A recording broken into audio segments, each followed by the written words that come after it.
నంద్యాల ఉప ఎన్నిక సీఎం చంద్రబాబు నాయుడుకి తలనొప్పిగా మారింది. టికెట్ విషయంలో టీడీపీలోనే పోటీ తీవ్ర స్థాయికి చేరింది. ఇప్పటికే టికెట్ విషయంలో ఎవరి పైరవీలు వారు చేసుకుంటున్నారు. టికెట్ కోసం మాజీ మంత్రి నంద్యాల టీడీపీ ఇన్ఛార్జ్ శిల్పా మోహన్ రెడ్డి తీవ్ర ప్రయత్నాలు చేస్తున్నారు. టికెట్ వస్తాదన్న నమ్మకంతో నంద్యాల అసెంబ్లీ ఉప ఎన్నికల్లో పోటీకి ఆయన రంగం సిద్ధం చేసుకుంటున్నారు. ఒకవేళ టికెట్ రాకపోతే పార్టీ మారే ఆలోచనలో ఉన్నట్లు సమాచారం. దీనికి సంబంధించి తన అనుచరులతో సమావేశమై భవిష్యత్తు కార్యాచరణపై చర్చించినట్లు సమాచారం.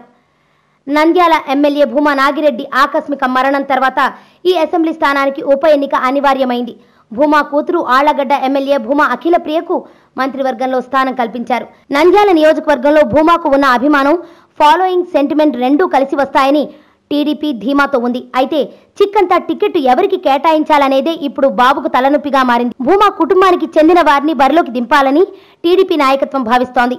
భూమా కుటుంబానికి టికెట్ కేటాయించకుండా ఉండేందుకు అఖిల ప్రియకు మంత్రివర్గంలో స్థానం కల్పించారనే ప్రచారం జరుగుతోంది. అయితే ఈ ఎన్నికల్లో తాను బరిలోకి దిగాలని శిల్పా మోహన్ రెడ్డి భావిస్తున్నారని సమాచారం.